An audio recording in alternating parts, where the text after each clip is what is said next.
Okay, so today we're going to talk about changing quadratic relations and the value of a. So we're going to start looking at transformation of the original quadratic function. But before we do that, we're going to look at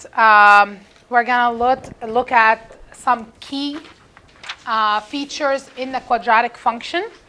Okay, and we are going to focus on that first, and then we'll talk about the transformation given a. All right, so what do we call the smooth symmetrical curve of a quadratic function? Parabola. Okay, so a quadratic relation is modeled by a smooth symmetrical curve known as a parabola.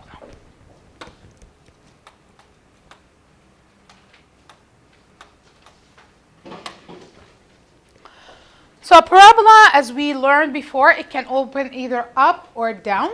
Okay.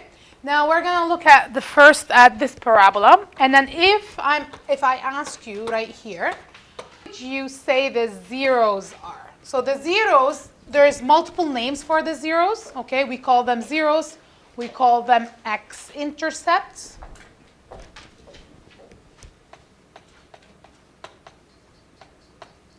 They're also called solution. Okay, but for now we're just gonna go with zeros or x-intercept. Where do you see the parabola crossing the x-intercept?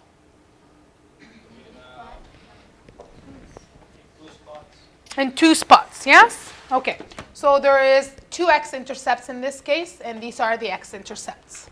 Okay, so this is how you're gonna, now I'm not gonna be too picky about the values right now, but what I want from you is to know how to find the x-intercept and how to write it. Okay, so here's how we're gonna write this. So we write it as, there's two different ways that we can write it. We can write it as 2 points. Okay, so we can say we're gonna call them R. And you'll know later on why I'm calling it R, okay? Just any letter, you can call it any letter. So whatever that value is in 0. And we have 2, so that's why we have to put and. We're going to call it S and 0. So you can state it in this way as 2 points, right? Point 1 and point 2. Or you can say x-intercept, where x equals to R and S. So in this case, my values are -1, and I feel like this is 3. Okay? So the way I write this, I can write it as x equals 1 and 3. Or I can write it as 2 points. So I can write it as 1, -1, 0. And 3, 0. Which one is correct? They're both correct. Which one you're going to pick? It's up to you. I will leave it up to you to choose as long as you write it properly. I'm looking for x equals to, and I'm looking for that and. I don't want to see bracket. I don't want to see commas. I don't want to see, I don't know what.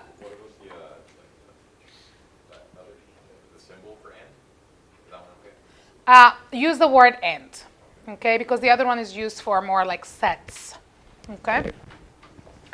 Or you can use the point format. Make sure for the point format, the y value is 0, okay? Are we okay with this? So the x-intercept is, or the zeros is the x-intercept, so where the graph crosses the x-axis.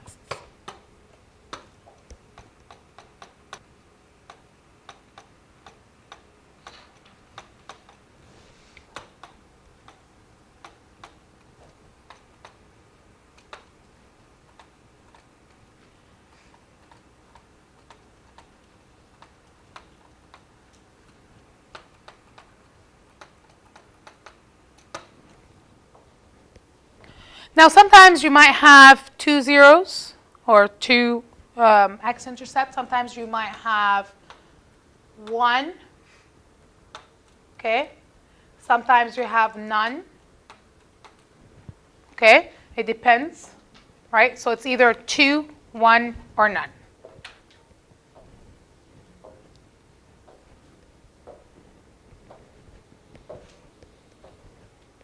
Okay, y-intercept. So it's where the graph intersects the y-axis. Yes? So in this case, I only have one spot, so there's only one where the x-intercept crosses the y-axis, sorry, where the graph crosses the y-axis. And the way I write this, I write it as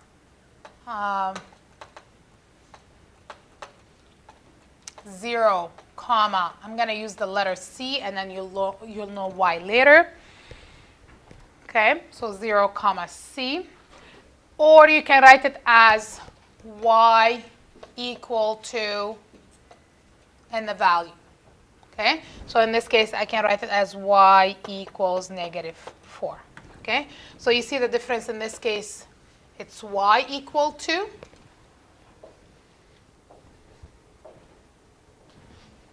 Okay, and there's only always either one value, or sometimes you can't see it. Okay, you can't visually see it, but there is going to be a y-intercept.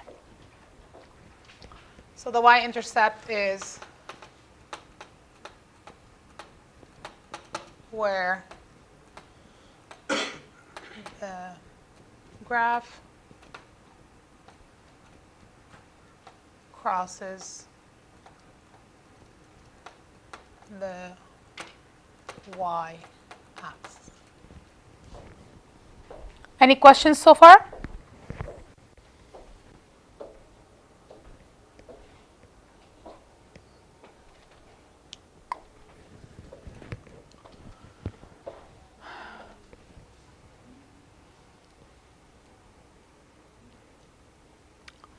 Now we have the vertex. So as you can see, or as you know, the quadratic or the parabola has a turning point. Yes, either as you're up or down, it has a turning point. And that turning point is called the vertex. So the vertex is a point where the graph changes from going down to going up, or from going up to going down. So we call this the vertex.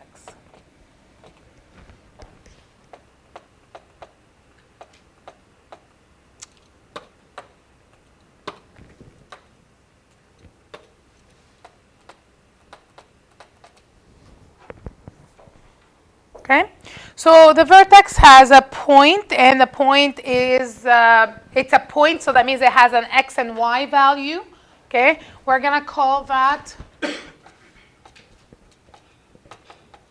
HK. So as you can see, this one, it has to be as a point setup. So brackets, comma, between your x value and your y value. Okay, so if I'm looking at this vertex right here, my x value is 1, my y value is -6. Okay, so my vertex for this is 1, -6. That's my vertex.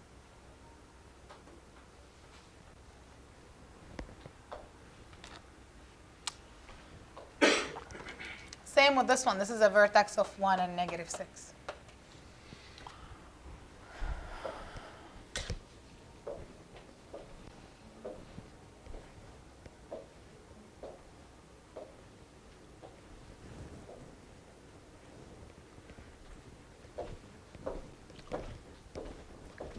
So the vertex is the lowest or highest point of the parabola, or your turning point.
Now the axis of symmetry, what does an axis of symmetry mean?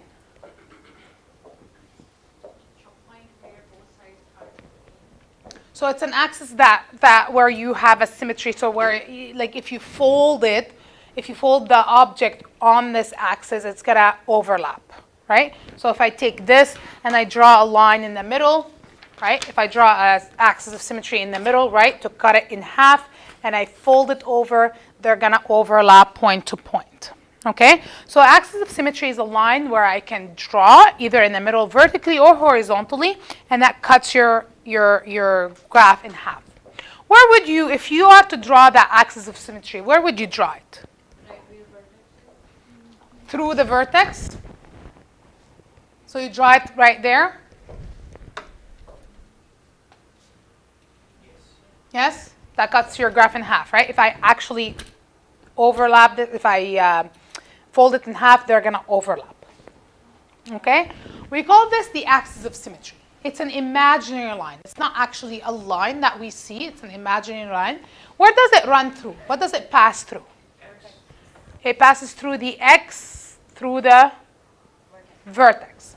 So this line passes through the vertex. You guys see that, right? It has the same x value as the vertex. Okay? So if my vertex here is what? What's my vertex? What's the x value? 1 minus 6.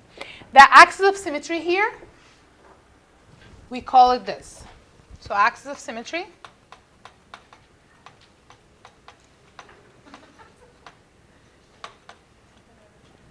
is x equals to 1. Yes? Because it has an x value of 1. It's a vertical line. So the way that we're gonna name this as letter, it's gonna be x equals to h. Because if I go back here, the x value of the vertex, we called it h. Okay? So the axis of symmetry, it's x equals to, and the x value of the vertex.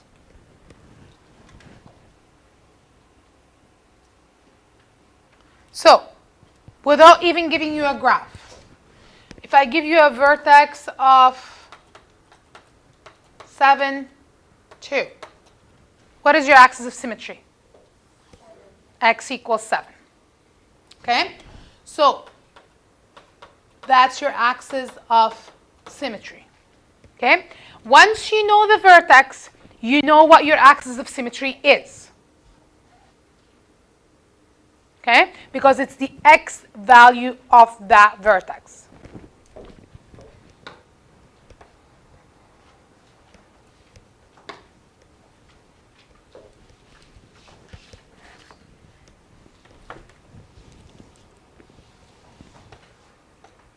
So it's an imaginary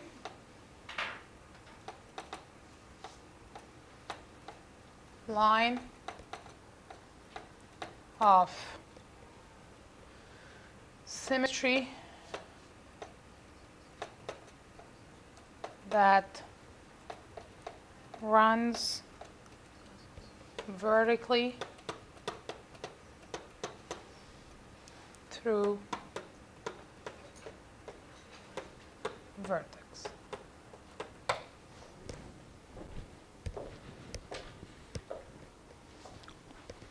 It's important that you remember, guys, that it's x equals to and the value. Okay? When you are naming your values or whatever, the way you name it and the way you write it is very important. Okay? So if I ask you for the axis of symmetry and you just tell me 1, you'll lose half a mark right there. If I don't see that x equals to 1. Okay? I want to see that x equals to. Format is very important. It's like, not putting a capital letter at the beginning of your sentence or not putting a period at the end of a sentence. Same thing. Okay?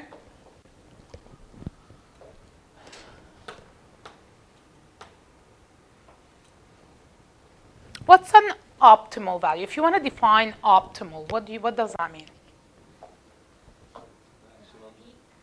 It's either the maximum or minimum, depends, right? Optimal is the best, okay? So it could be either your maximum or your minimum value, okay? Because it's a value, so if I look at this graph here, do I have a max or a min? I have a minimum, right? This is my minimum. What is my optimal value? What's my minimum value? Y equals negative 6. You see this value right here? That's your optimal. Okay? Now, for this graph, do I have a max or a min? And this is my optimal value, right? So in this case, the optimal value is a y value, right? So it's y equal to,